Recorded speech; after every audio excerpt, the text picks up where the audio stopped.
The key question is, what was the role of Charles de Gaulle? By 1958, the war had turned into a four-way battle. The PIED-NOIRS and the French army were actively working against the French government while they were still fighting the FLN. There was confusion and panic in Paris at the situation in Algeria and fears of a military coup in Paris itself, as extremists considered launching a paratroop attack on the French capital. In this situation, the National Assembly voted to end the Fourth Republic and to invite Charles de Gaulle to take power. De Gaulle was a favorite of the PIED-NOIRS, who believed that he would crush the FLN and keep Algeria French. Muslims also wanted his return. De Gaulle was on good terms with the Moroccans and the Tunisians, and it was thought that he would give a settlement generous to Algeria. French politicians, meanwhile, concluded that the return of de Gaulle was the only solution to the Algerian crisis. Under a new constitution, de Gaulle was given wide powers for at least 6 months to restore order and authority. Despite the support that de Gaulle had from many of the army and the PIED-NOIRS, he understood that France could not be involved indefinitely in a never-ending guerrilla war in Algeria. His primary goal was to reestablish France as a world power, and in this context, maintaining Algeria was costly. It impeded economic modernization and it distracted France from taking a lead in Europe. He thus concluded that negotiations and concessions to the FLN were necessary, and he also gradually realized that the terms would have to involve full independence. De Gaulle started off by bringing Algeria back under the control of the civilian government in Paris. He allowed the army to continue to attack FLN bases. However, this was not in order to gain total control over the FLN, but rather to weaken them in order to get them to negotiate. In a major radio broadcast on September 16, 1959, de Gaulle made a speech that was a turning point in Franco-Algerian relations. In this broadcast, he announced 3 alternatives to the Algerian people: secession, integration, or a federal relationship in which France would provide assistance with the economy and education and directions in matters of defense and foreign affairs. De Gaulle was thus now talking about an Algerian Algeria and ignoring the possibility of an Algerian France. De Gaulle's new policy was too extreme for the PIED-NOIRS in the army. In January 1960, the PIED-NOIR ultras rioted in Algeria, erecting barricades in what became known as Barricades Week. The army took no action to stop the ensuing violence against the police and distanced themselves from the situation. Yet there was no outright rebellion. De Gaulle gave a dramatic TV address in which he made it clear that he would not give way, and in which he reminded the army that this was France's war, and that in your mission there is no room for equivocation or interpretation. Barricades Week was a clear failure for the PIED-NOIR leaders. However, although the army had not directly gone against de Gaulle, the hostility of the army leaders towards de Gaulle's plans continued to grow. On November 4, 1960, de Gaulle made it clear that his plans for heading not to an Algeria governed by metropolitan France, but to an Algerian Algeria.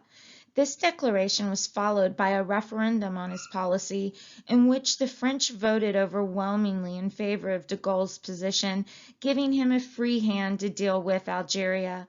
On March 5, 1961, it was announced that peace talks between France and the FLN were to take place. These developments were too much for the French generals.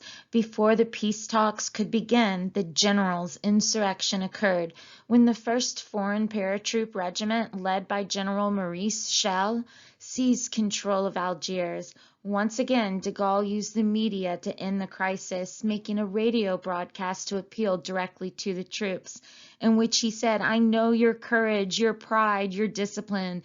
The army shall not fail in its mission." With the failure of the conspiracy, the Ultras formed an underground army known as the OAS, or Organization of the Secret Army. It was composed of civilians and military deserters, would use terror tactics to disrupt Algeria and France, and also their actions included an assassination attempt on de Gaulle's life and a plan to bomb the Eiffel Tower. They also involved assassinations and bombings within Algeria, which continued with brutal ferocity during and after the peace talks. In fact, French disgust and condemnation of the OAS bombing of Paris, which resulted, amongst other casualties, in the maiming of a 4-year-old girl, meant that there was a strong resolve amongst the French population to end the war and to restore Algeria to the Algerians.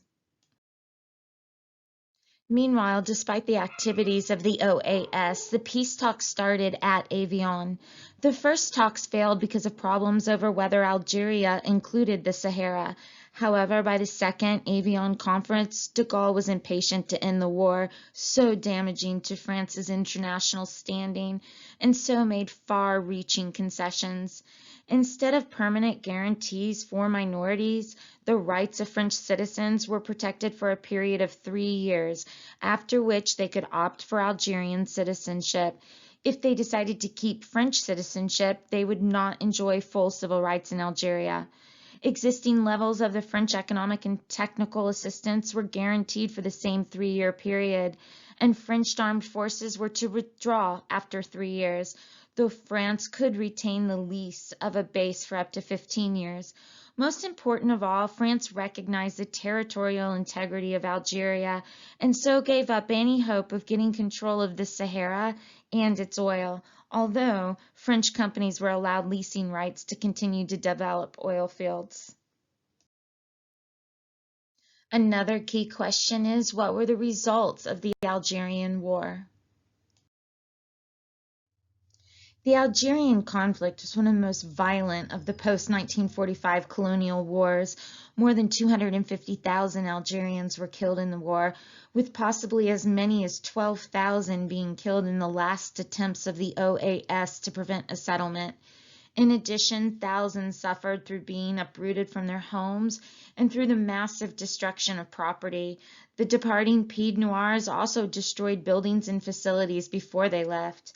Politically, the government of the FLN did not produce stability. There was another civil war following the Avion Agreement, a conflict that decided which Muslim group was to rule. It was only by the end of the summer, and after another 15,000 had died, that Ben Bella took control.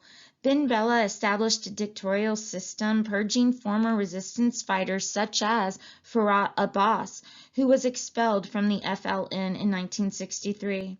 In 1965, Boumediene and the army overthrew Ben Bella, who was then put in prison. Boumediene ran a one-party state for 13 years, but his authoritarian socialism did not develop the promises of a higher living standard. Then in 1991, the Islamic Salvation Front won that year's elections.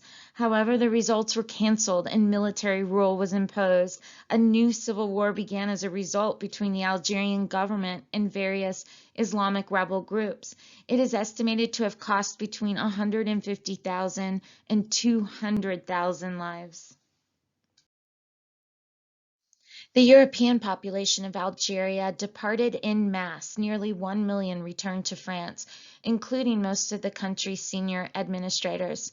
The mass exodus of the PIED-NOIRS left a vacuum in administration and business in Algeria. This was exacerbated by the departure or killing of those who had cooperated with the PIED-NOIRS. Ben Bella, who was elected first president of Algeria in 1963, legalized the taking of most foreign-owned land and hundreds of businesses that had been abandoned by the French. The HARKIS were Algerians who had worked with the French. A report given to the United Nations assessed the number of pro-French Muslims at about 260,000 men, working in all areas of administration and living in all areas of Algeria. At the end of the war, however, as the PIED-NOIRS fled to France, these people were largely forgotten.